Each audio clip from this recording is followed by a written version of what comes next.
Bonjour Camille. Bonjour Sarvan. Bonjour à tous. Bonjour à tous. Bonjour maman. Donc, il y a un numéro 2 Eh ouais, incroyable. qui sera consacré à se dévoiler au printemps. Et dans cet épisode, nous parlerons donc de robe portefeuille, de t-shirt en dentelle, d'une blouse en dentelle, d'un pantalon fluide d'un châle en bambou. et d'un autre petit châle au crochet léger. Allez, on passe à table, on n'est pas dans un tuto make-up. On passe aux choses sérieuses.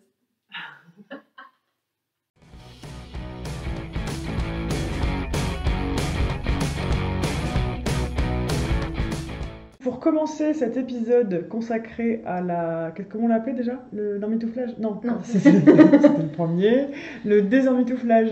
Attends, j'ai noté. Se dévoiler en toute beauté. Se dévoiler au printemps. Voilà, se dévoiler au printemps, ou qu'a-t-on envie de coudre quand le printemps arrive Et qui commence à faire beau. et qu'il commence à faire moins froid, voire chaud pour certains printemps.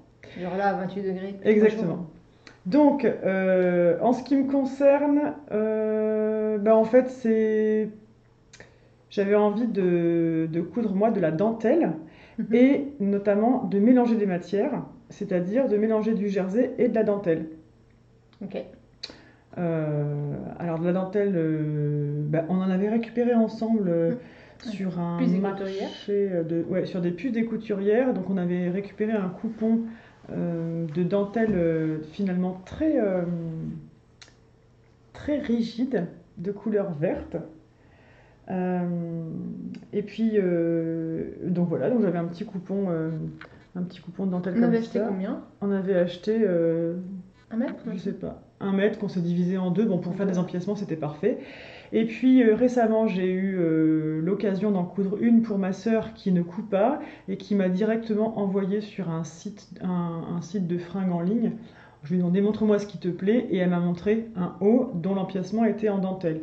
Donc en gros, j'ai repris, j'ai profité de son inspiration pour en faire un pour elle et un pour moi. Donc en fait, j'ai fait rigoureusement le même pour elle et pour moi. Alors les voilà, donc il s'agit en fait c'est tout simple, hein. Il s'agit d'un t-shirt, je suis partie sur la base d'un t-shirt Lucette, issu du livre Coudre le stretch de Marie Poisson. Donc Lucette, pour mémoire, c'est celui-ci, c'est-à-dire une sorte de faux cache-cœur, avec ou sans bande, en mode voilà, toutes les versions que vous voyez là. France ou pas France, voilà, basque, France ou pas France, avec robe ou t-shirt. C'est ça. Donc en gros, moi je suis partie sur pas de France, je suis partie sur un genre de ça. Et donc j'ai découpé des empiècements à la fois au dos et au devant. Donc ça donne ceci. Voilà, ça donne ceci. Donc j'ai ajouté un jersey que j'avais acheté à Bruxelles, qui est un peu de couleur proche. Ouais, c'est vraiment la même chose. C'est vraiment la même chose, voilà. Vous avez la bonne couleur à l'écran, c'est assez fidèle.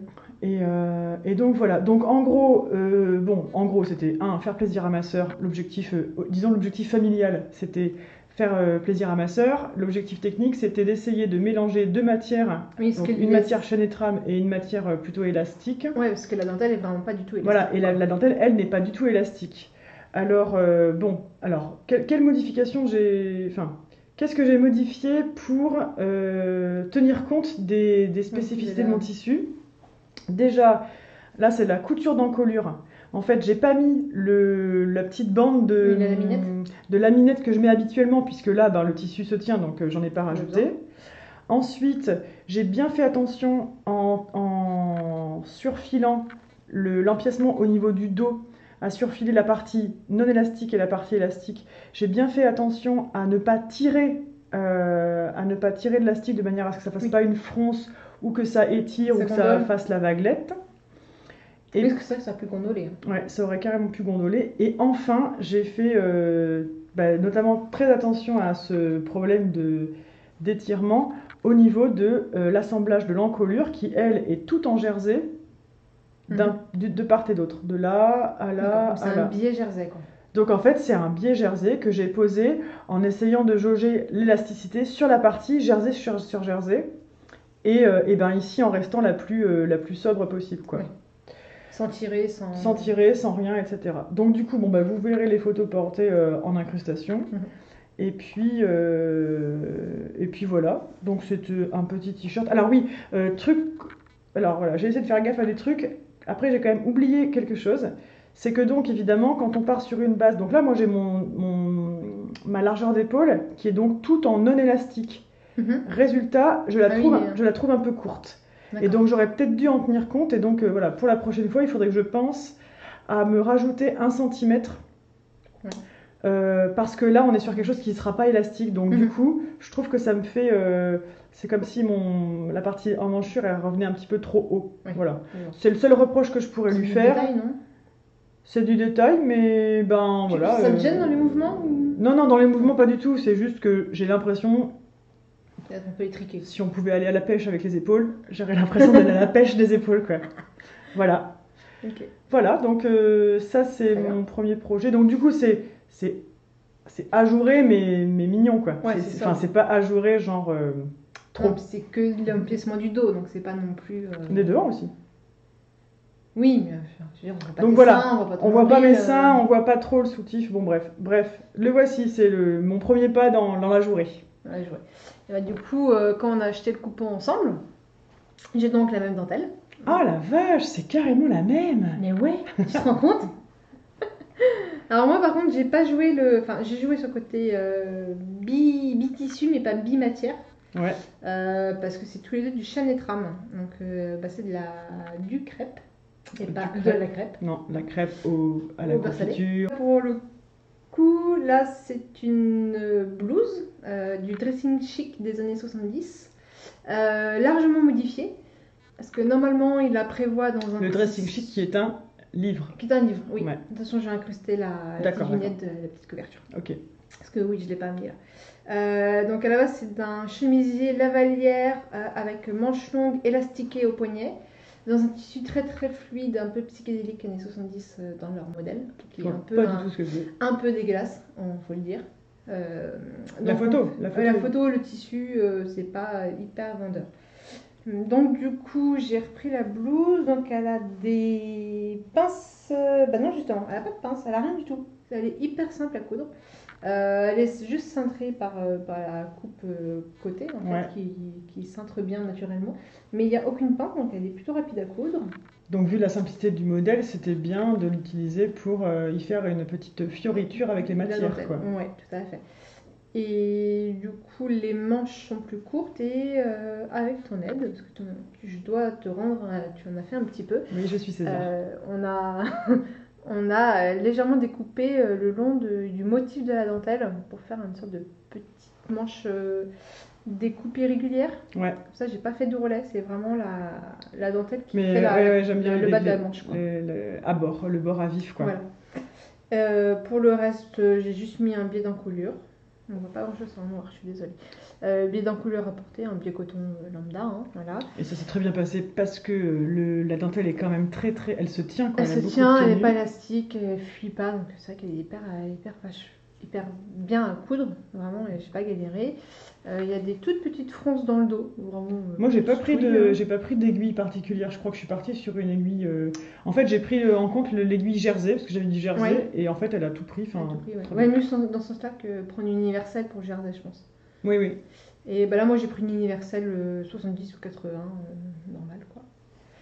Il y a à nouveau des fronces sur les épaules, toujours des petits boutons effet nacré. C'est pas d'un nacre, mais il y a un petit effet nacré vite fait. C'est pas une vraie pâte de boutonnage, j'ai cousu. Voilà, je l'aurais pas portée ouverte. Et je voulais pas que ça s'ouvre, donc j'ai cousu direct. Et j'ai pas fait les boutonnières, j'ai cousu les boutons.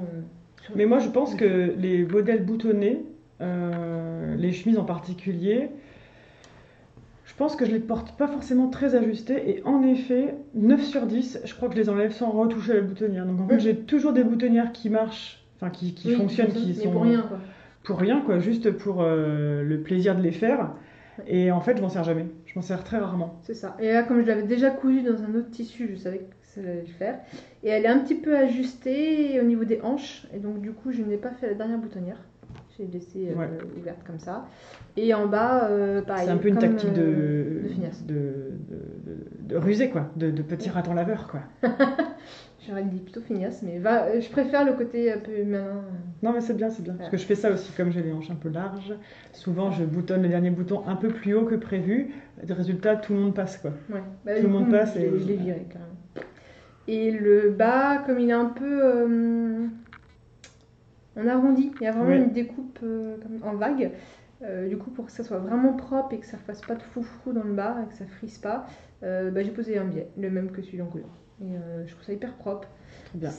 Comme c'est pas un tissu qui est très très fluide, ça Oui, rajoute voilà. pas de l'épaisseur. Sur le crêpe, ça pose pas de soucis. Ouais, j'aurais pas osé le faire sur une viscose, mais là, du coup, ça se tient. Non, ça passe très bien. Et petit col V qui fait plaisir et qu'on n'a jamais assez. Le petit col V qui fait plaisir. Je suis toujours dans la recherche de la blouse parfaite à col V qui va bien. Et est-ce que c'est celle-ci alors? Est-ce que tu l'as trouvée? On s'en rapproche pas mal, ouais. Il lui manquerait quoi pour être parfaite? Je sais pas, je suis bien dedans, je suis à l'aise, j'aime bien la mettre, mais c'est pas la blouse, quoi, encore. Bon, eh bien, que les recherches continuent. Voilà. Après, franchement, elle est pas mal parce qu'elle est quand même bien à coudre parce qu'il n'y a pas des pinces, il n'y a pas de truc, donc elle est ajustée sans avoir de difficulté et tu pourras en coudre 3 dans la journée sans problème. Non, c'est pas mal, c'est pas mal. D'accord, très bien. Donc voilà. Et donc je te remercie parce que ce coupon, on l'a acheté ensemble et le crêpe, c'était cadeau. Et le crêpe, moi j'en ai donc 1,50 m que j'ai toujours pas utilisé. Un peu ta blouse quand même. D'accord. C'est un peu la tienne aussi. Très bien. Donc voilà. Ensuite, moi j'allais vous présenter une robe, mais en fait, je n'ai pas cousu de robe depuis 2 ans, donc c'était un peu plus compliqué. T'as celle-ci. Oui, mais Voilà, on va en reparler un peu plus tard, mais justement, elle a plus de 2 ans. J'ai pas cousu de robe parce que je me suis rendu compte que j'en portais peu et que rapidement j'avais des jolies petites blouses, mais je n'avais pas de pantalon. Alors, j'ai corrigé le tir en affrontant le sujet du pantalon l'année dernière, il y a pile 1 an. Et donc, j'ai trouvé un modèle de pantalon qui me permettait donc de répondre à ce que je porte. Donc, c'est-à-dire, je porte pas de slim et je porte pas de machin bouffant, là, les trucs cigarettes ou non, comment on dit, le pantalon carotte papercut. Ouais, carotte, voilà ça. Pas carotte ou paper bag. Paper bag, oui. Avec la ceinture qui fronce et qui dépasse. Ouais, voilà, donc tout ça, c'est pas du tout. C'est très joli, mais. Pas sur toi. Un peu comme le Harper de la Maison Victor récemment. Ok, très bien. Ceux que je regarde pas du tout, mais même pas. Oui, mais j'ai vu passer plusieurs fois. Donc du coup, moi les pantalons que je mets, c'est des pantalons larges. Les pantalons plutôt larges, plutôt droits, etc. Et les pantalons que je couds, pour l'instant, enfin comme je n'en avais jamais fait, c'était pas les pantalons qui devaient, en plus des questions d'ajustement, qui devaient en plus tenir compte des problèmes liés à la braguette devant. Donc j'ai cherché... Avec pont sous pont, tout ça. C'est ça. Et donc du coup, j'ai cherché un modèle intermédiaire qui pourrait me permettre de commencer par gérer juste les problèmes d'ajustement. Donc les problèmes de fourche, les problèmes de ventre, je sais pas, rond, ou les hanches larges, ou le décalage de taille entre les hanches et la taille. Voilà. Ça m'a permis d'abord de commencer à prendre en charge ça, et ensuite on verra la blague avec... c'est pas si compliqué, hein. Non mais je sais. Mais c'est juste que je me connais, je vais vouloir avoir envie de terminer un truc absolument et de l'avoir parfait, et à la fin je vais avoir une fringue qui, pour des raisons d'ajustement, j'aurai une fermeture éclair parfaite, mais pour des raisons d'ajustement, je ne vais pas le porter, donc j'ai préféré différer les difficultés. Ouais. La seule chose que j'arrive pas à gérer sur les pantalons et la pose de fermeture éclair sur le devant, c'est quand on doit refaire la surpiqûre qui va vraiment du dessous du zip qui remonte jusqu'au Ah oui, bouton. je vois, oui. Il y a toujours mon pied qui est sur le curseur du zip. Et il y a toujours un petit moment où ça saute. Ouais, ça ch'touille la couture. Ouais. Et même si j'essaie de remonter le zip et de continuer à coudre et de le redescendre, c'est jamais nickel propre. Et je me disais, pour la prochaine fois, j'essaierai peut-être de le coudre en gardant le pied presseur de zip. Pour qu'il soit plus étroit et que ça ne me gêne pas. D'accord, qu'il arrive juste à côté, quoi. Quitte à aller un peu plus loin, mais pour pas que l'un gêne l'autre, en fait. Bah, à la limite, il faudrait que tu en parles sur un prochain, sur spécifiquement les questions liées à la gestion de la braguette avant, quoi. Enfin, voilà. Bon, enfin, pour ce qui me concerne Bref. aujourd'hui, donc Excusez-moi, je suis partie du Burda, donc celui-ci, qui est celui de mai 2017. Voilà, tac. Et alors, il s'agit du modèle du pantalon 103. Elle est bien, je peux. Donc, c'est pas le sujet. Tu te concentres, s'il te plaît. Donc, il s'agit de ce pantalon, donc encore une fois très bien présenté, puisqu'on ne voit rien de la taille, des poches, des hanches, vu qu'il est présenté sur une veste longue. Hein, Burda qui sait Merci. si bien mettre en avant ses produits. Du coup, le voici ici en dessin technique. Donc, encore une fois, il est simplissime. Il a deux choses que j'aime bien. Il a des poches italiennes, donc à plat, sans pince, et il a une ceinture en forme. Voilà. Et après, le fait qu'il soit droit, bon, bah, c'est un pantalon droit, quoi. En forme, ça veut juste dire qu'elle n'est pas droite, elle est creusée un peu comme un U. C'est ça. Et en fait, ça permet au Et niveau de plaquer. entre la taille et les fesses, donc là, une bosse comme ça, la ceinture en forme permet de venir se plaquer contre, et non pas genre un truc Qui baille. droit et qui du coup baillerait soit selon la morphologie des gens, soit devant, soit derrière, etc. D'accord. Donc du coup voilà, alors ce pantalon, si jamais vous me suivez sur Instagram, vous l'avez vu passer à peu près 203 fois, étant donné que je l'ai fait à 3 reprises. J'ai fait une première version en noir, où là j'ai dû gérer toute la fourche, car finalement, donc c'est un pantalon qui est situé, il est taille basse, c'est-à-dire qu'il est entre 2 et 4 cm sous le nombril. Okay. Donc du coup, il y a quand même la question de la fourche à gérer. Donc moi j'ai réussi à faire mes petits ajustements, etc. très bien. Et puis, et donc ce que j'ai enlevé en haut, il a fallu que je le rajoute en bas, puisque mes versions étaient toutes trop courtes. Mais, alors que je suis pas grande, enfin je suis tout à fait normale, mais voilà. C'est quoi? Ça veut dire quoi? Bah rien, ça veut dire que 1m69. Bah, tu es plus grande que la moyenne. Donc voilà, donc du coup, Et la stature Burda, c'est combien? eh ben 1m68 ou 72. Continue à expliquer, je vais chercher. Mais il y est pas, le cahier, il est pas là. Eh ben. Donc du coup voilà, bon bref, donc je me suis fait un pantalon, voilà, qui est celui-ci, qui présente donc la petite, donc sur le côté, une fermeture éclair, deux poches italiennes comme ça, hop, et puis une ceinture en forme avec un petit détail intérieur, parce que quand on est au troisième modèle, on peut commencer à s'attarder sur les détails que toi seul regardes, c'est-à-dire le petit biais, la petite ganse là, voilà, qui est très jolie. Hein, moi, En Liberty quand même. Faut pas... le truc que tu achètes au début où tu commences à coudre, et puis tu trouves ça très fun, tu penses que tu vas en mettre partout, puis après tu le vois une fois sur un vêtement et tu te dis ah, ça passe si j'avais 5 ans. Et comme j'ai un peu plus, ou 70. Voilà. Oui. Donc tu les mets à l'intérieur parce que tu les as quand même acheté une blinde au début où tu cousais. Ouais, tu veux pas gâcher. Voilà, c'est ça. Donc voilà, donc ça c'est un petit tissu, je crâne hein, parce que c'est pas le cas tout le temps, que j'ai acheté en Turquie à Istanbul, qui est biface, jean foncé, jean clair. Pas mal. Voilà. À l'intérieur, alors pareil, c'est le troisième version, donc j'ai fait plein de trucs qu'il n'y a que moi qui vois. Par exemple, le petit surpiqué sur la poche, et la poche, hop là, faite en... Vous savez, là, la matière là qu'on met derrière des gilets de mecs, là. Les petits gilets 3 pièces, là, les trucs, voilà. Donc en fait, je pense que c'est ça. Donc il y a des petits motifs. Alors pareil, ça, à part vous maintenant, qui va le voir, quoi? Bah, vous maintenant. C'est le plaisir de coudre, hein. C'est ça. Non mais je dis ça, en fait, je fais la fille blasée, mais en fait, je me réjouis. Je trouve ça super de savoir que je porte un truc et à l'intérieur, il y a un petit biais Liberty. Voilà. Sinon, alors, comme je disais, je me suis plantée, hein, puisque je l'ai évidemment fait trop court, donc j'ai finalement défait mon pli. Alors ça se voit bien ici.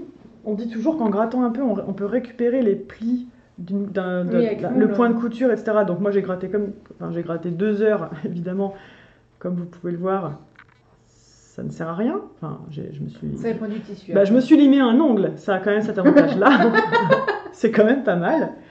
Et en fait, après, j'ai viré mes 3 cm. Je voulais un truc qui pèse bien en bas de la jambe, etc. pour faire un peu structuré sur des tongs ou des trucs nu-pieds. Donc, on oublie, hein, j'ai tout enlevé. Et puis, j'ai regagné les 3 cm qui me manquaient pour pouvoir refaire un double rentré, tout ce qui est de plus con. Mais bon, qui me va très bien, je suis ravie. Voilà. Porter, ça se voit pas la démarcation. Non, mais c'est ça c'est au niveau des chevilles, quoi. Donc, il est tellement large et fluide. Ouais. Donc après, vous verrez sur les photos portées, il est fluide, hein, tout ça. Et donc,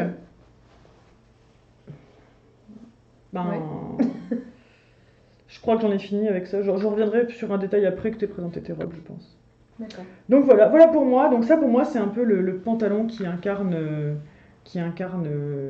le printemps, les matières un peu plus légères etc. C'est-à-dire que t'es encore couvert mais voilà, tu sens que t'as pas un collant en dessous, t'as pas des grosses bottes en dessous, ça appelle l'orteil quoi. Voilà. Carrément. Ok. On passe à mes robes. Allez, allons-y. Alors ça va être dur à présenter parce que c'est des robes portefeuille, donc ça a quelques mètres de tissu. Donc là, dans le petit écran, ça va être compliqué. Je vais quand même vous les amener en boule. Hein, c'est quand même le meilleur moyen. Et de toute façon, on vous a fait des photos et des vidéos. Donc voilà, je vous présente les deux tissus. Donc ça, on est d'accord, c'est violet, hein, parce qu'il y a eu débat pendant très longtemps. Donc pour moi c'est toujours Bordeaux, hein, mais bon après... Non, c'est violet. Ok. C'est un violet chaud quoi. Pour moi c'est cramoisi ou comme on dit... Bah c'est pas dégueulasse. Cramoisi, c'est dégueulasse. En tout cas on peut s'accorder sur le fait que les fleurs sont blanches. Les fleurs sont blanches avec un petit cœur moitié orange à l'intérieur. Voilà, donc ce n'est pas du tout mon style, ni l'une ni l'autre. Hein. Enfin, les petites fleurs comme ça, normalement je fuis ce genre de choses. Mais c'est en train de le devenir par contre. Et c'est en train de le devenir parce que même ce que j'ai racheté est je à sais, fleurs. Donc je je sais pas ce qui m'arrive, je suis peut-être malade, je ne sais pas. Le fait est que là, c'est une viscose Pretty Mercerie et là c'est une viscose de chez Mondial Tissu, il me semble. En tout cas, je l'ai acheté à Rennes, c'est sûr, et pas sur internet. Donc voilà, on va vous incruster les photos, les vidéos, parce que c'est un peu compliqué à vous montrer avec les liens, les machins, les robes. Je vous dis juste que ce sont deux robes de Eve, de la marque Sue Over It. Sue Over It. Voilà, merci pour la traduction. Sue Over It. Je peux faire un effort hein, si. Ouais, mais c'était très bien. Voilà, donc je les ai cousus quelques mois d'intervalle. Je prends vraiment beaucoup de plaisir à les porter. Enfin, vraiment, elles sont hyper agréables. Les tissus sont géniaux, ils sont très fluides, très doux. La jupe virevolte. Enfin, c'est vraiment moi, hyper sympa. J'adore le côté robe portefeuille. En fait, plus pour le décolleté que la jupe. Moi, je fais vachement de vélo et la robe portefeuille, c'est. Oui, en vélo, c'est la flippe quoi. Enfin, c'est la flippe. Tu t'es plus concentré sur tes pédales. Tu te dis, ça va tomber, ça va tomber. Et donc en fait moi j'adore la robe portefeuille mais je pense que je vais la préférer en fausse pour avoir le V de ça et éventuellement le volant en plus mais tout ça fermé dans une vraie jupe que tu peux faire du vélo avec quoi. Ouais, je comprends. Ah moi je fais pas de vélo donc je m'en fous. Voilà, la robe portefeuille, la robe des meufs, la robe des piétonnes. Ouais, c'est vrai. Enfin ouais, je ne fais pas de vélo. En tout cas quand je fais du vélo c'est en mode sport et je m'habille en sport. Oui. Je vais pas bosser. Ah oui, et je refuse de mettre un cycliste sous ma robe portefeuille qui là serait trop un tue-l'amour même en vélo. Oui, c'est vrai, c'est moche. Après tu peux toujours l'enlever mais... Non. Ok, bref. Donc en fait j'ai fait les deux versions, c'est avec la jupe plus longue dans le dos que devant. Et en fait il y a une version courte d'office mais qui est toute droite. Ouais, voilà, même la bleue. Et la version B, du coup, est très longue, vraiment très longue. Mais j'aimais bien se décrocher devant dos. Donc, du coup, j'ai pris la version longue que j'ai remontée de 27 cm pour celle-ci. Et j'ai peut-être été un peu trop généreuse et elle est un petit peu courte. Donc, en refaisant la deuxième version, je n'ai réduit que de 20 cm. Elle est courte, sauf si tu mets un cycliste. Mais t'es pas obligé. Enfin, je peux la mettre, hein. C'est juste que je suis un peu moins à l'aise qu'avec celle-ci. Donc voilà, et celle-ci, je l'ai vraiment arrondi le devant. Parce qu'en fait, j'avais vu une robe de chez Mango qui me plaisait beaucoup, mais qui était assez mal taillée dans un tissu dégueulasse, acrylique, ignoble, mal repassé. Ah oui, c'est ça, t'avais repéré un modèle. Mal taillé, mal cousu, enfin, il n'y avait rien qu'à allait. Et elle était relativement chère pour la merde que c'était. Donc je me suis refusée de l'acheter et donc du coup, j'ai trouvé ce patron-là. Après, les robes portefeuille, c'est à peu près toutes les mêmes quand même. Oui, j'allais te dire, quelle plus-value de ce patron-là par rapport à un autre? Il y a des fronces aux épaules. Ouais, alors la plupart l'ont en fait. Ils ont tous quasiment la découpe aux épaules avec les fronces, le cache-cœur, le lien avec le trou sur le côté pour faire passer le lien. Oui. Enfin voilà. La seule chose que j'ai faite, c'est sur celle-ci, j'ai creusé un arrondi sur le devant au lieu de laisser vraiment l'angle droit. Voilà, et du coup, est-ce que la robe portefeuille, c'est le type de robe que tu recommanderais à une couturière débutante qui n'aurait pas encore fait de robe? ou Pas pas? forcément. Parce que ça peut être un peu casse-gueule sur l'encolure avec la pose du biais, qui doit être bien faite et pas trop tirer dessus pour pas détendre le tissu. Ah oui, il y a le pouce Voilà. du pied, ouais. Et t'as quand même beaucoup de matière, quoi. Oui, mais ça T'as peut toutes pas. les jupes, tous les trucs, c'est un peu chiant. Enfin, à gérer, la gestion sur la machine à coudre et tout ça, c'est Ouais, un en peu fait, chiant. c'est une robe qui est de fait est assez consommatrice de tissu. Ouais. En plus. Euh, Donc ça engage un peu d'argent, un peu de budget, donc si tu te loupes, Ouais, d'accord, t'as d'accord. consommé trop mètres de tissu pour rien. D'accord, d'accord. C'est quand même mieux qu'un tissu fluide, donc moi j'ai amidonné, mais Après, je pense que de fait, comme il y a un croisé, c'est peut-être plus facile à ajuster. Donc Oui. ça peut être plus satisfaisant Oui, c'est vrai que c'est bien pour les apéros. à et les mettre barbecues. à sa mesure, quoi. Je parle en Oui. termes de difficulté. Oui, t'as pas besoin d'ajustement de folie. Par contre, toujours cette encolure qui baille, quoi. Ça, c'est un peu le problème. Alors, quelque chose que je n'explique pas, c'est sur ma violette. Elle baille énormément. J'ai mis une bouton pression qui est obligatoire, sinon c'est déballage. Ouais, ouais. Alors que sur celle-ci, je sais pas ce que j'ai fait de différent, mais les pans de devant étaient trop longs par rapport à la jupe. Donc j'ai dû découdre et faire des fronces pour que ce soit vraiment au Et même du coup, niveau. ça fait resserrer le décolleté, Et quoi. je pense que ça resserre l'ensemble et elle ne baille pas, j'ai pas besoin de mettre de pression, elle ne bouge pas et en fait c'est vachement mieux. Oui, donc c'est quand même un patron enfin, c'est un type de patron qui autorise l'erreur, ce qui peut être assez rassurant pour Oui. quelqu'un qui hésiterait Oui, à se parce lancer. que comme elle est un et- peu blousante, que tu peux l'ajuster facilement avec les Voilà, liens, ouais, ouais. effectivement c'est pas un truc hyper ajusté qui... Voilà, ça peut pardonner quelque chose, ouais. Ouais. Mais est-ce que ce serait la robe pour débuter? Je suis pas sûre. Parce que quand même beaucoup de tissu. Elle n'est pas très technique, t'as pas de zip, t'as pas de choses, mais t'as quand même les mini-onglets du bas de la robe qui sont un peu Ouais. chiants à faire. L'encolure, faut pas se louper sur la pose du biais. L'embu est correct, c'est pas trop chiant. Les manches sont bien fitées, elles sont ni trop serrées ni trop larges. Je recommande le patron et j'en suis très contente, je les adore. Et les explications, parce que moi j'ai encore jamais cousu de cette marque, tu dirais que c'est cohérent, ça va Je ne sais pas, je les ai pas lues. Donc, ouais, donc quand on est autonome, quoi. C'est ça. Après, elles sont en anglais. Le patron est uniquement en anglais. Ouais. Après, moi, ça me pose pas de problème Il particulier. y a des schémas Oui, il y a des schémas. Ouais. Donc, bon, ça se débrouille, Mais, quand même. mais voilà, enfin, je trouve qu'une robe portefeuille, c'est quand même assez intuitif en fait. Après, voilà, ça fait 7 ans que je couds, donc je me suis pas enquiqué des explications qui étaient en anglais. Je me suis dit, je sais monter. Quoi. D'accord. Donc voilà. Donc très contente. En tout Ok. Du coup, tiens, je vois que comme elles sont en boule, Oui. ça me permet d'enchaîner sur le sujet du repassage. Très bien. En même temps, on dit toujours que c'est en boule que ça se froisse le moins. Oui, ouais. Ouais. Vas-y, Non. fais voir. Parce qu'on dit, mais... Alors du Ah, coup, mais, je vas-y, pensais va à ça... signer ça. Non, C'est mais impossible. je critique pas. Hein, Bah si. Ben moi, justement, j'ai une autre critique à faire sur le repassage. Donc, vous avez vu mon pantalon... Enfin, vous avez vu. Eh bien, vous voyez, mon pantalon est un pantalon large. Et souvent, les pantalons larges, un peu comme sur les costards d'hommes, ils ont un pli au milieu. Démonstration. Démonstration, ici. Que j'ai fait studieusement pour apporter un peu de structure à la bête. Et en le faisant, je me disais, est-ce que le pli de pantalon C'est une bonne devant, idée. est-ce que c'est pas complètement has-been? Et est-ce que ça dévoile pas à tout le monde que tu as plus de 35 ans? Non, question ouverte. Du coup, la question que je me pose, donc la série Lançons des quiz essentiels à la vie. Oui ou non, la pliure de devant sur le pantalon large? Un peu quand même, parce que sur cette revival, cette mode de jupe culotte, Pantalon et extra machin et large. tout là, il y a quand même bien la moitié qui ont un pli à l'avant. D'accord.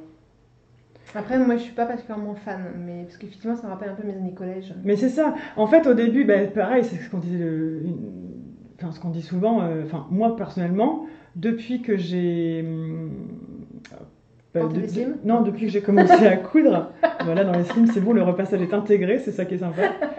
Non, depuis que j'ai commencé à coudre, ça me gêne plus du tout de repasser. Alors, je repasse pas genre à la fin de chaque machine, etc. Mais par contre, il m'arrive de faire des sessions repassage. Je suis à repasser quelque chose, je vais chercher dans mon armoire Moi, je ce ne pas ça. Hein. qui pourrait l'être. Moi, j'adore. Et en fait, j'ai peut-être déjà dit, mais je ne manquerai pas de le répéter et de le rabâcher si je ne l'ai pas assez dit. Moi, ce que je préfère en couture, c'est tout simplement couper. J'aime beaucoup décalquer, couper, etc. Je trouve que c'est le moment où où tout est possible. C'est-à-dire que tu es encore dans la fiction de ton vêtement idéal, ton vêtement rêvé, il est très précis dans ta tête parce que tu touches le tissu dans lequel tu vas le faire, etc. Et comme tu as été confronté à encore aucune difficulté de process, alors il est merveilleux. Enfin, à ce moment-là, il est merveilleux parce que tu touches la matière et que tu as ton idée parfaite en tête. Donc j'aime beaucoup moi je crois que c'est l'étape qui me fait le plus rêver dans la couture. C'est ce moment où tu es en train de... Et puis je trouve ça... je trouve que c'est un moment un peu charnel, c'est-à-dire que tu rentres dans la matière, tu coupes, ça commence à prendre forme, les pièces se dessinent et tout ça, je trouve ça vraiment super. Et donc le repassage, donc en fait, juste après avoir... donc c'est entre le lavage de tes tissus et le moment où tu t'apprêtes à découper, moi en général à ce moment-là je repasse. Et je me faisais la réflexion parce que donc, j'ai acheté quelques tissus la semaine dernière en vacances et je me suis retrouvée à devoir repasser, après les avoir lavés, un sacré paquet de tissus pour 2 personnes. Il y avait aussi des choses qui n'étaient pas pour moi. Je ne vois pas de quoi tu parles. Et donc j'ai repassé tout ça et j'avais l'impression... Non, bien, pas de problème.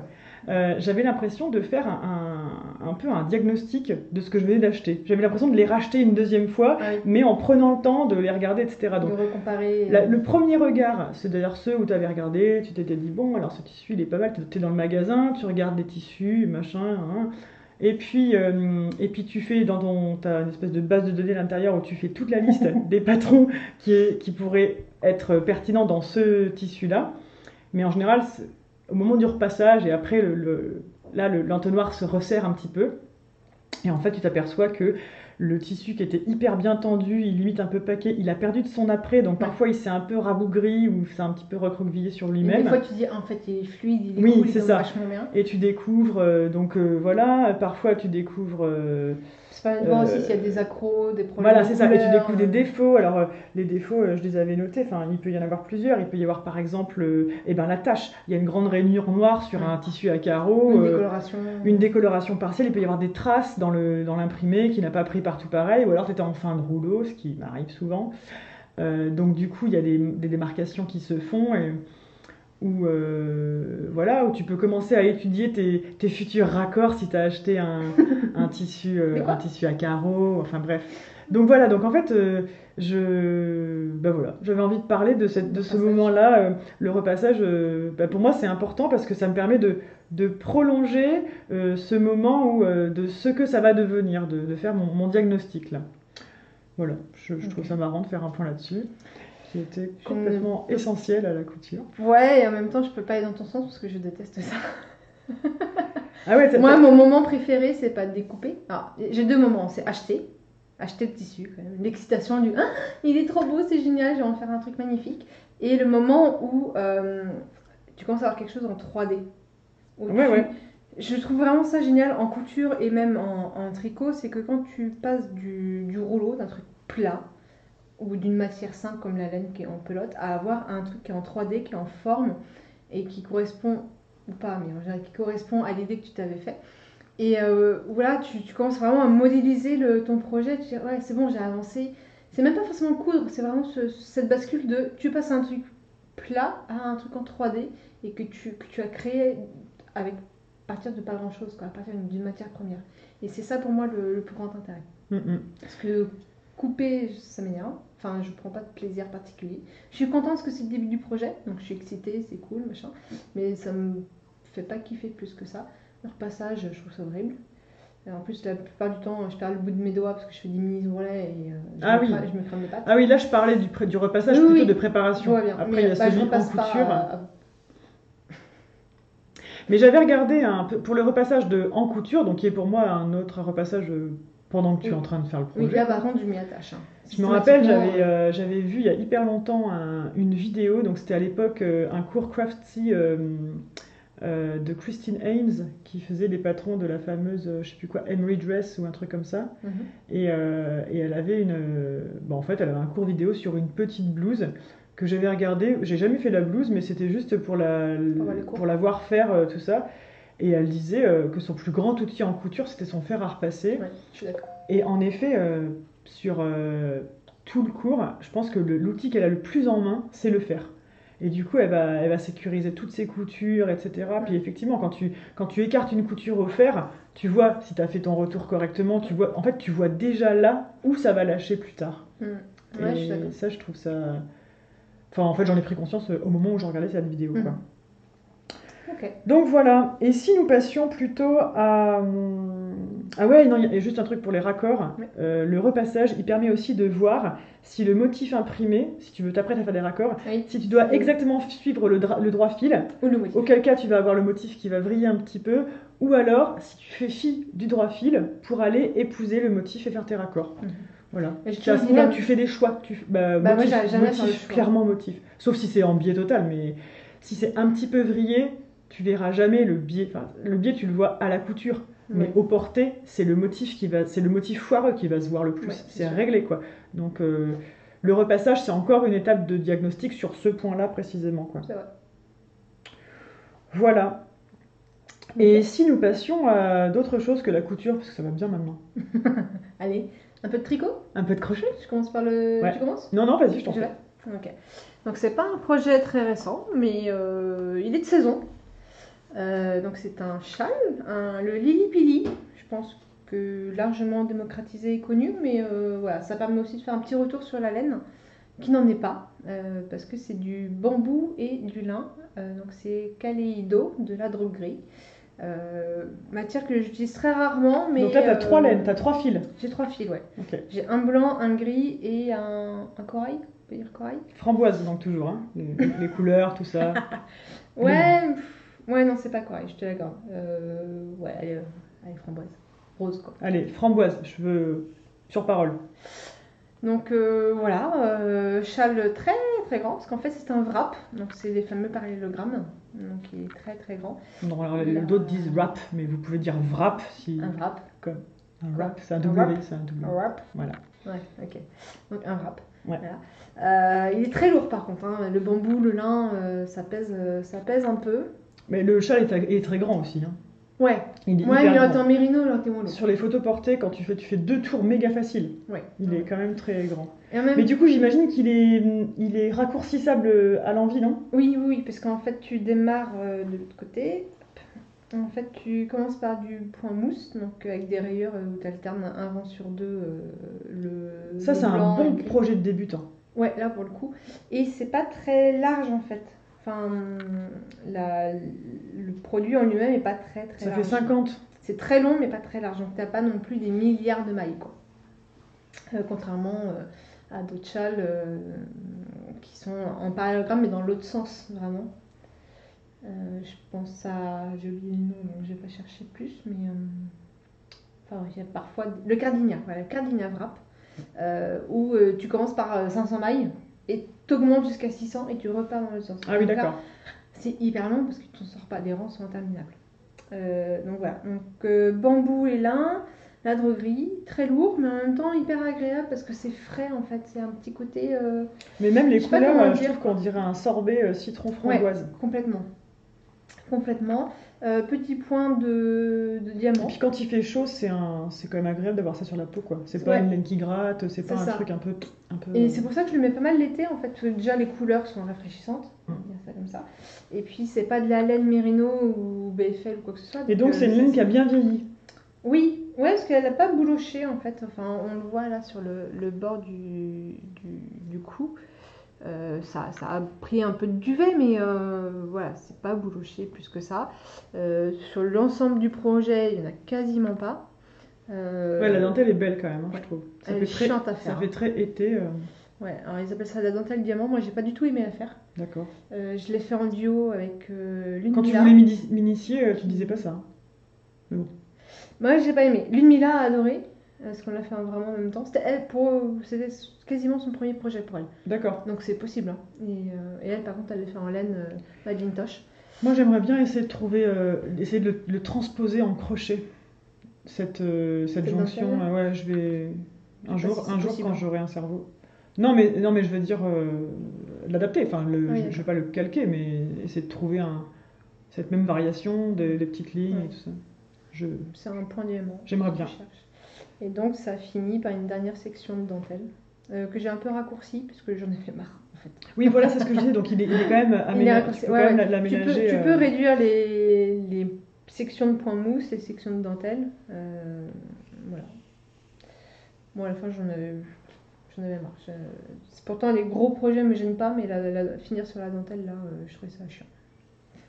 Donc voilà, et la laine est vraiment cool. Alors, pour un pull, tout ça, oui, c'est utilisable, mais vraiment des petits trucs d'été. Ouais, sans manches, des tops sans manches. Voilà. Ça peut avoir un aspect un peu lourd. Mais c'est un peu la cas. Là, je vais me crocheter un petit top, j'aimerais bien en coton et bambou et tout ça là. Et en fait, c'est des matières qui sont assez sèches, donc agréables à porter. Maintenant, c'est assez lourd. Le bambou, ouais, c'est par rapport comme le à coton, de la laine, ouais, le coton, j'ai un pull en coton. En fait, il s'est détendu par son poids. Le poids le fait se détendre. D'accord. Donc en le sachant, il faut absolument soit le crocheter un peu juste, parce que tu sais qu'il va tomber au niveau des épaules, le bas il va tomber un petit peu. Je trouve que, moi j'ai pas encore compris comment gérer le poids de ce qui n'est pas laine en fait.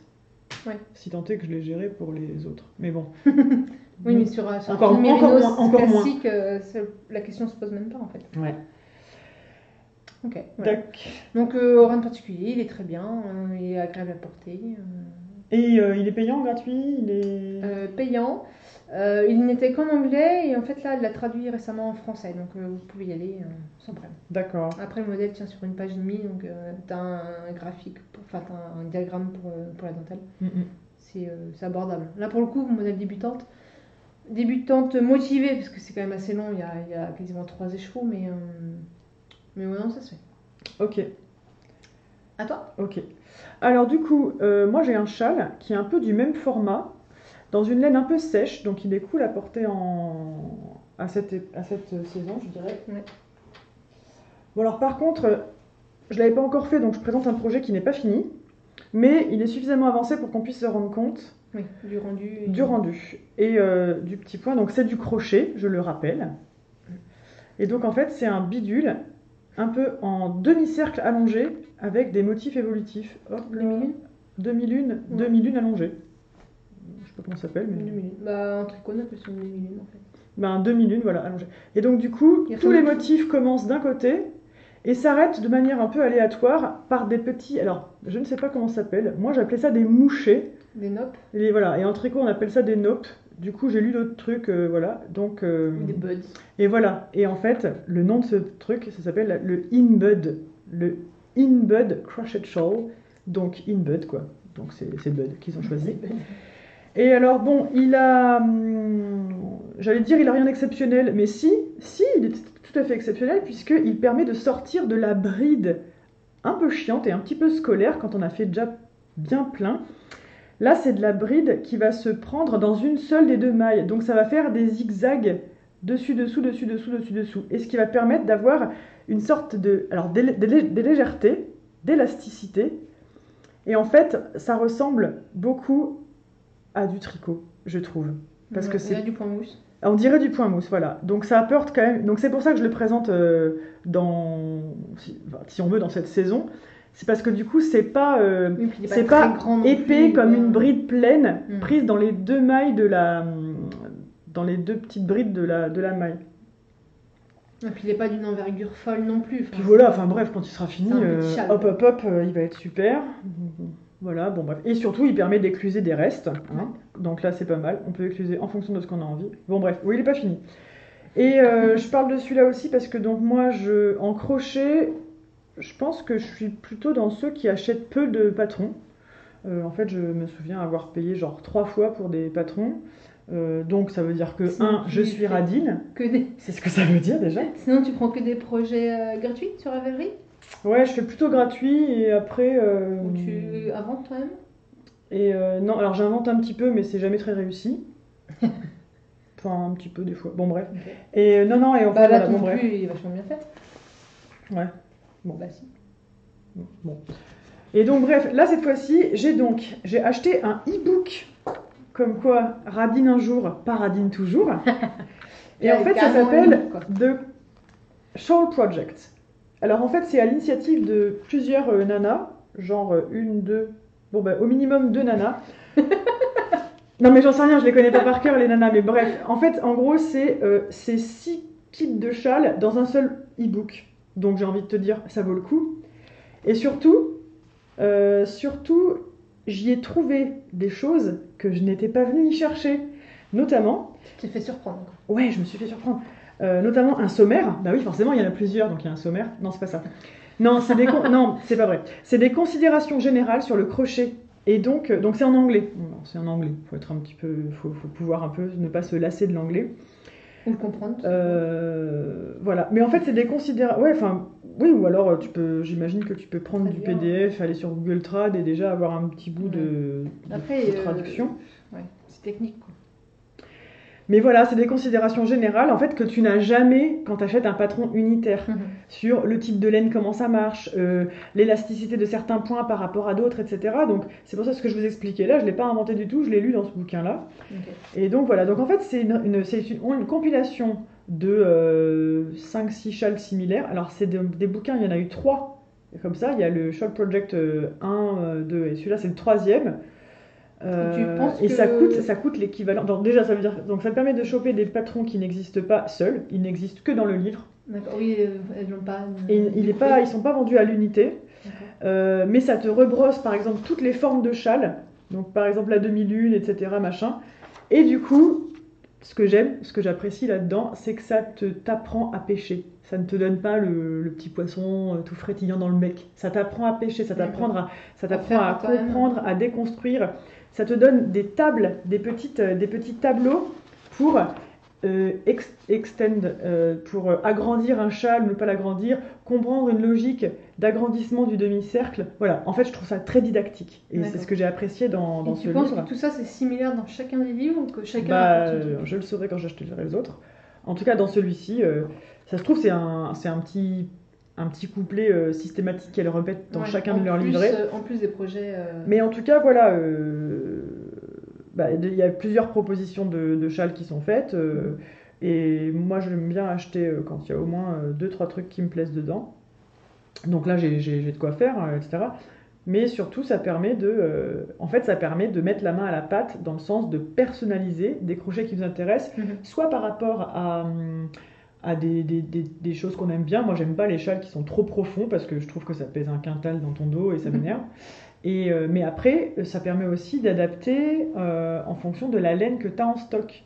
Et donc voilà, apprendre à pêcher, ça veut dire on part jamais de rien. Aujourd'hui, tout le monde a du stock de laine. Et à moins d'acheter un kit ou de se faire plaisir sur une laine, on a du stock de laine, donc c'est bien aussi de savoir comment adapter les patrons que l'on a en fonction du stock dont on dispose. Voilà. Très bien. Donc c'est pour ça que j'aime bien ce truc et je voulais vous en parler. Donc ça s'appelle encore une fois The Shawl Project et vous aurez toutes les infos en barre d'infos parce qu'on est des filles studieuses. Voilà. Donc la rubrique que sont-ils devenus, c'est est-ce qu'on porte vraiment ce qu'on a cousu une fois que c'est à froid, et après c'est est-ce que les matériaux qu'on a utilisés tiennent le choc, comment ça se comporte telle matière. C'est pas tellement pour dire telle marque elle a fait un tissu de merde, je m'en fous, enfin c'est pas du tout la question. Il faut aussi. Ouais, genre savoir que des tissus, mais déjà ça suppose qu'on se souvienne où on l'a acheté. Ah, il y a 2-3... Enfin, moi je sais que les tissus Atelier Bonnette, je les aime beaucoup, ils sont très beaux, mais ils se froissent, ils sont chiants, quoi. Et c'est vrai que la prochaine collection, même s'ils sont très beaux, je ne l'achèterai pas. Ouais, mais là tu parles d'un fabricant. La plupart des gens, ils ne peuvent pas sourcer malheureusement jusqu'au fabricant. Enfin, non, mais tu as quand même certaines marques ou certains types de tissus, tu sais que tu ne vas pas l'utiliser. Oui, des types de tissus, genre tout à fait. Un jersey bambou, je sais que c'est agréable à porter, mais ça ne tient pas le choc, c'est trop mou, ça se déforme et c'est chiant. Voilà. Donc du coup, dans cette rubrique-là, je te laisse commencer, je vais terminer. Vas-y, tu peux prendre ta robe. Donc je peux reculer ou pas? Ouais, on peut le faire. Ouais. Donc c'est la Camille Dress, ancien modèle Pauline Alice, que j'ai cousu il y a déjà quelques temps. Ça fait quoi? C'était un de mes premiers modèles, je crois. Donc j'avais juste modifié, j'avais fait des fronces que devant et pas sur toute la jupe. Les boutonnières, j'en ai pas fait, j'ai cousu les boutons direct. déjà à l'époque, tu vois. Pourtant, là, ils sont pas fermés. Et depuis tout à l'heure, je vois ça gondole, donc je pense que je vais vite y remédier. Ouais, d'accord. Je vais fermer ça. Donc voilà. Après, Donc tu l'as fait il y a combien de temps? J'ai pas écouté. 5 ans à peu près. Ah la vache. Ouais, c'était un de mes premiers. Oui, donc elle tient dans la durée, on peut dire que... Ouais. Et un petit col chemise tout à fait normal, avec petite manche qui va bien. Des poches hyper agréables. Et en fait, c'est une cotonnade, tout ce qui est plus basique. Je pense qu'aujourd'hui, tu très prendrais agréable. pas si rigide. Tout à fait. Moi, je pense que ça marque un défaut qu'on a au début, c'est de croire, En même de temps, c'est tellement voir plus les facile tissus. à Oui, couper. voilà, c'est ça. Non, mais c'est pas un défaut. C'est juste qu'au début, on est vraiment... On part j'ai pas sur envie de la dire viscose directe. parce tiraillé que- entre ce que j'ai envie de mettre sous mon pied de biche et ce que j'ai envie de porter. Et moi, il y a eu un long moment où c'était 2 rails de train, quoi. Différent, ouais. Ça n'allait pas du tout Bah, là, ensemble. c'était à mes débuts, et c'est vrai que c'est aussi pour ça que je l'ai boudée, parce qu'en fait, j'ai adoré la coudre, elle est saillante, elle va bien. Mais en fait, je l'ai mise au début. Après, j'ai trouvé que le tissu était trop raide par rapport à ce que j'avais commencé à coudre, en disant en fait, elle fait un peu carton, j'aime pas trop. Et puis, je sais pas, un jour je l'ai remise, je me suis dit, mais en fait, elle est vachement bien cette robe. Et du coup, j'en ai recousu une autre depuis dans un tissu dénime plus léger, Ouais, effectivement. ouais, ouais. Peut-être trop, parce que du coup, le col ne tient pas. Il a un peu tendance à s'écraser. Mais en fait, j'adore cette robe. J'en suis très contente et je ne sais plus pourquoi je la boudais, en fait. D'accord, bah c'est bien, c'est bien. Donc, Ok, et donc, bah moi la mienne c'est celle que je porte aussi. Je me lève pas parce que c'est ce que dessous c'est un carnage. Si je me lève, je me rassois jamais, je pense. Puis en plus, donc, alors, et c'est là où les vieilles vont se reconnaître, enfin les vieilles, donc 35 ans et plus, hein, et qui cousent depuis, qui ont comme moi appris à coudre en quelle année? J'ai commencé à coudre en 2000. Bon bref, on s'en fout. C'est la robe Dolce Vita issue du Burda de février 2011. Donc ça, il y a des gens à qui ça parle et il y a les autres. Voilà. Non mais je c'est fais partie des autres. voilà, c'est ça. Non mais donc c'est pas une critique, c'est juste Ça que dit, j'aurais pu, hein, parce que 2011, j'ai commencé à coudre en 2011. bah écoute, voilà. Donc c'est une encolure qui est très jolie. Alors Même si j'ai moins de 35 ans. elle est mais non mais je pense que tu peux la retrouver, elle est Rapport. moi j'ai fait sur Google Images robe Burda Dolce Vita, même pas le numéro, même pas la date, etc. Et elle sort tout de suite. Mais ça marque, je trouve que c'est vraiment, ça marque une époque. C'est l'époque où, non mais je veux dire où, Oui, il y avait encore des blogs, où le pas forum, voilà, Instagram. Thread and Needles avait un système de like qui maintenant, enfin Instagram a un peu pris le pas là-dessus, mais Mais donc, ça fait voilà. combien de temps que je suis pas allée dessus, quoi. voilà. Donc du coup, bref, c'est la Dolce Vita qui est à l'époque c'était ma deuxième version, donc c'était un peu la version, comme on dit, consolidée, c'est-à-dire qu'il y avait eu une toile avant dans une matière trop rigide, etc. Je l'avais refait, etc. Et alors c'est marrant parce que quand tu regardes l'intérieur, je vois exactement où j'en étais dans mon apprentissage de la couture par 2 détails. Donc j'avais déjà fait plusieurs, comment ça s'appelle, zips sur le côté. Donc là c'était plus trop la gloire d'arriver à le faire propre. Par contre, c'était l'époque où je considérais que ça devait pas être un loisir qui m'oblige à acheter tout un tas d'accessoires. Moi j'ai eu D'accord, plein de pas loisirs investir dans la autres, j'ai fait du dessin, j'ai acheté du papier, j'ai acheté des feutres, j'ai acheté de la peinture, j'ai acheté des gouaches, j'ai acheté des petites aquarelles, j'ai acheté de l'huile, enfin moi il fallait que la couture ce soit aiguille, fil, tissu quoi. Enfin Ouais. je voulais pas, Pas de d'accessoires fioritures, bonus, ça. Donc j'ai, comme une grosse conne, snobé le thermocollant. Bah oui, parce que j'ai fait une parmenture sur cette robe, j'ai pas fait le biais comme punition, je trouvais ça plus propre de faire une parmenture. Et je me suis dit, mais ça va, c'est bon, les accessoires, les fioritures, c'est bon. Pas Donc besoin. là, aujourd'hui, c'est dégueulasse. Hein, ça, je suis obligée d'amidonner à chaque fois. C'est bon. Tu peux pas rajouter maintenant Oh non, après c'est bon. Non, mais j'en ferai une autre si jamais, c'est pas grave.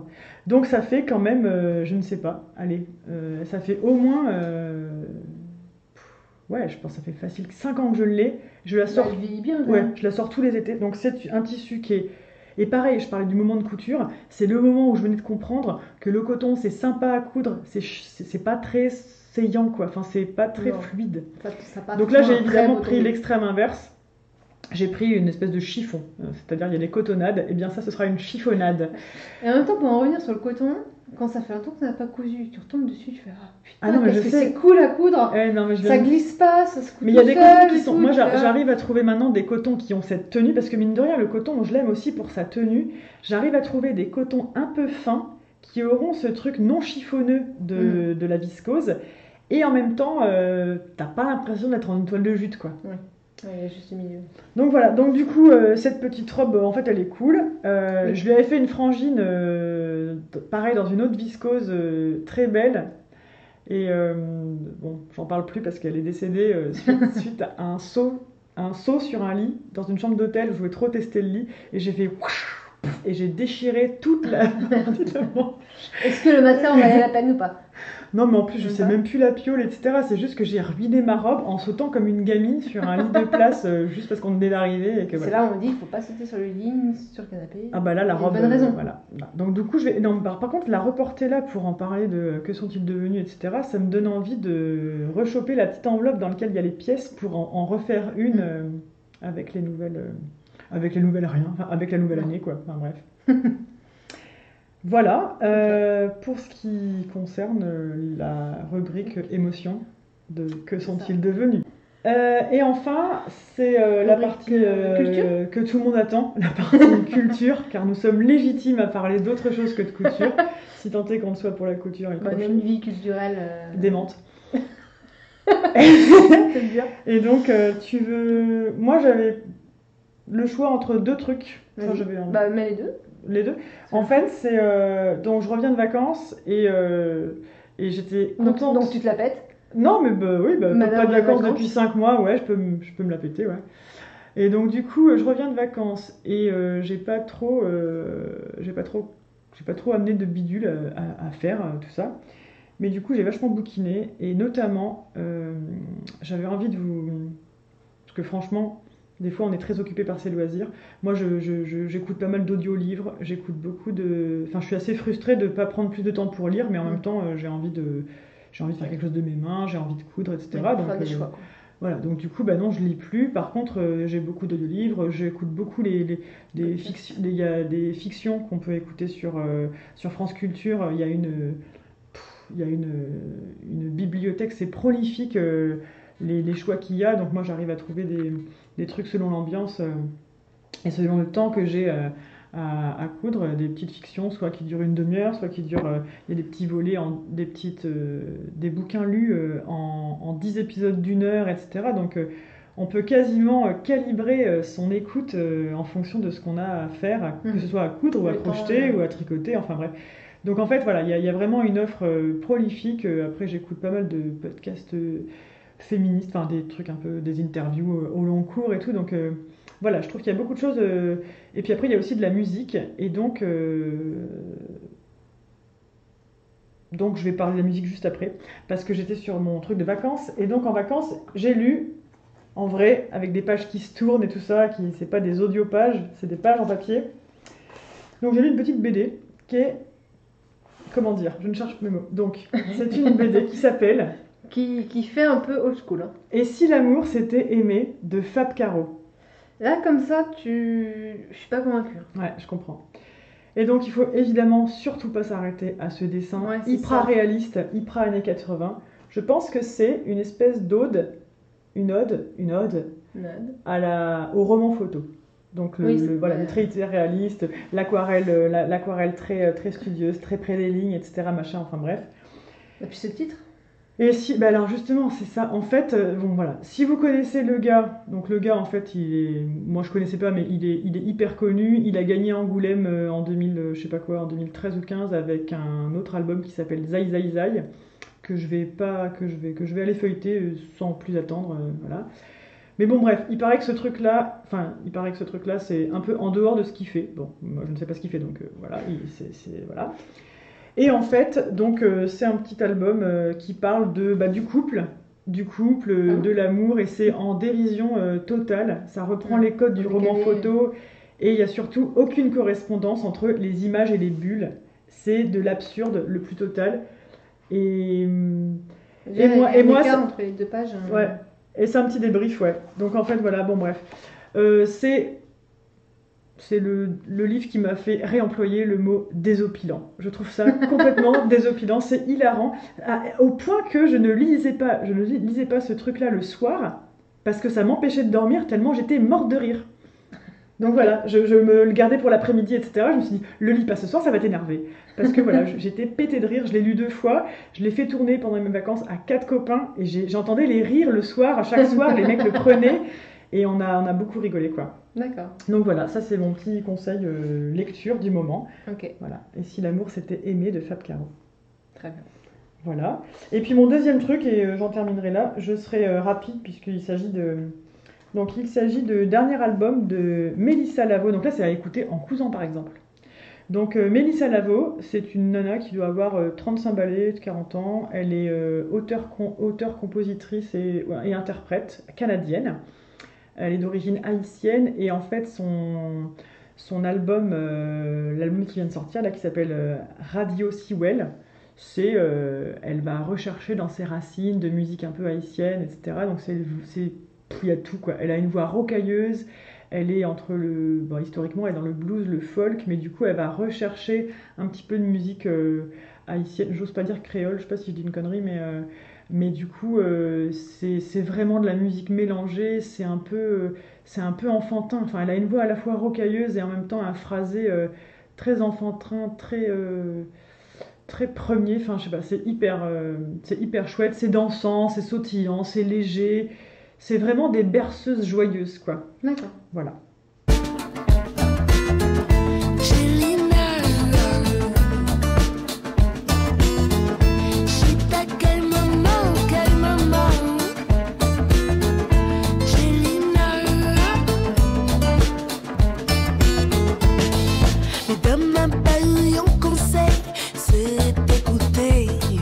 Du coup, alors à bientôt pour un épisode d'été.